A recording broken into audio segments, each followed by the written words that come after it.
ಸುಮಾರು 450 ಕೋಟಿ ರೂಪಾಯಿಗೂ ಹೆಚ್ಚು ಖರ್ಚನ್ನು ಮಾಡಿ ಮಧುಸೂದನ್ ನಾಯ್ಕ್ ವರದಿಯನ್ನು ಸರ್ಕಾರ ಸಮೀಕ್ಷೆಯನ್ನು ಏನು ಮಾಡಿತ್ತು, ಹತ್ತತ್ರ 8-9 ತಿಂಗಳಾದ ನಂತರವೂ ಕೂಡ ಈ ವರದಿಯನ್ನು ಸರ್ಕಾರ ಮಂಡಿಸಲಿಕ್ಕೆ, ಕ್ಯಾಬಿನೆಟ್ಗೆ ತರಲಿಕ್ಕೆ ಮೀನಾಮೇಷವನ್ನು ಎಣಿಸ್ತಾ ಇರುವಂಥದ್ದು ಹಲವು ರೀತಿಯಾದಂಥ ಅನುಮಾನಗಳಿಗೆ, ಊಹಾಪೋಹಕ್ಕೆ ಇವತ್ತು ಕಾರಣ ಆಗ್ತಾ ಇದೆ.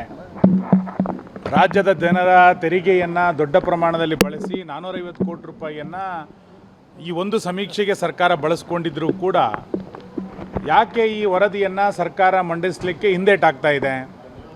ನೂತನ ಮುಖ್ಯಮಂತ್ರಿಗಳು ಇದರ ಬಗ್ಗೆ ಒಂದು ಶಬ್ದವನ್ನು ಕೂಡ ಯಾಕೆ ಮಾತಾಡ್ತಾ ಇಲ್ಲ?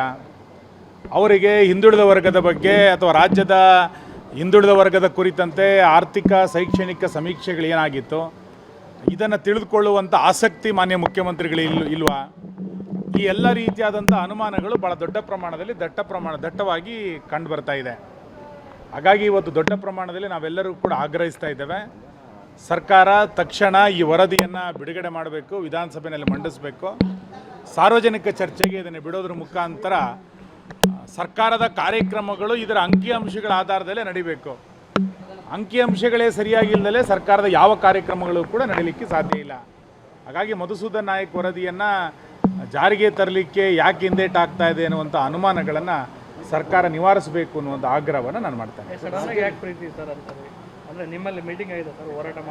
ಅಲ್ಲ, ಇಲ್ಲೇನಂತಂದರೆ ಸೆಪ್ಟೆಂಬರ್ನಲ್ಲಿ ಸಮೀಕ್ಷೆ ಪ್ರಾರಂಭ ಆಗಿತ್ತು, ಅಕ್ಟೋಬರ್ 30ಕ್ಕೆ ಮುಗಿದಿದೆ. ಮಾನ್ಯ ಅವತ್ತಿನ ಮುಖ್ಯಮಂತ್ರಿಗಳು ಹೇಳಿದ್ದೇನು ಅಂತ ಕೇಳಿದ್ರೆ 3 ತಿಂಗಳಲ್ಲಿ ವರದಿಯನ್ನು ಮಂಡಿಸ್ತೀವಿ ಅಂತ. ಸೆಪ್ಟೆಂಬರ್, ಅಕ್ಟೋಬರ್, ನವಂಬರ್ನಲ್ಲಿ ಇದು ಮಂಡಿಸಬೇಕಾಗಿತ್ತು. ಬಜೆಟ್ನಲ್ಲೂ ಇದ್ರ ಬಗ್ಗೆ ಒಂದು ಅಕ್ಷರ ಪ್ರಸ್ತಾಪ ಮಾಡಲಿಲ್ಲ. ನಾನು ವಿಧಾನಸಭೆಯಲ್ಲೂ ಕೂಡ ಇದನ್ನು ಪ್ರಸ್ತಾಪ ಮಾಡಿದ್ದೆ, ಯಾಕೆ ರಾಜ್ಯಪಾಲರ ಭಾಷಣದಲ್ಲಿ ಇದನ್ನು ಸೇರಿಸಲಿಲ್ಲ, ಬಜೆಟ್ನಲ್ಲಿ ಯಾಕೆ ಸೇರಿಸಲಿಲ್ಲ ಅನ್ನುವಂಥ ಕೇಳ್ತಾನೆ ಇದ್ದೆ. ಅಂದರೆ ಇದನ್ನೆಲ್ಲ ಒಂದು ಕಡೆ ಗೌಪ್ಯವಾಗಿ ಇದನ್ನು ಡಸ್ಟ್ಬಿನ್ನಿಗೆ ಸೇರಿಸುವಂಥ, ಕಸದ ಬುಟ್ಟಿಗೆ ಹಾಕುವಂಥ ಹುನ್ನಾರ ನಡೆದಿದೆಯಾ?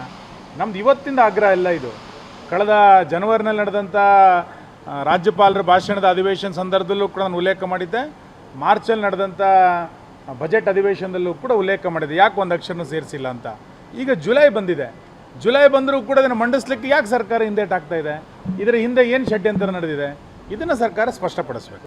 ಸುಮಾರು 450 ಕೋಟಿ ರೂಪಾಯಿಗೂ ಹೆಚ್ಚು ಖರ್ಚನ್ನು ಮಾಡಿ ಮಧುಸೂದನ್ ನಾಯ್ಕ್ ವರದಿಯನ್ನು ಸರ್ಕಾರ ಸಮೀಕ್ಷೆಯನ್ನು ಏನು ಮಾಡಿತ್ತು, ಹತ್ತತ್ರ 8-9 ತಿಂಗಳಾದ ನಂತರವೂ ಕೂಡ ಈ ವರದಿಯನ್ನು ಸರ್ಕಾರ ಮಂಡಿಸಲಿಕ್ಕೆ, ಕ್ಯಾಬಿನೆಟ್ಗೆ ತರಲಿಕ್ಕೆ ಮೀನಾಮೇಷವನ್ನು ಎಣಿಸ್ತಾ ಇರುವಂಥದ್ದು ಹಲವು ರೀತಿಯಾದಂಥ ಅನುಮಾನಗಳಿಗೆ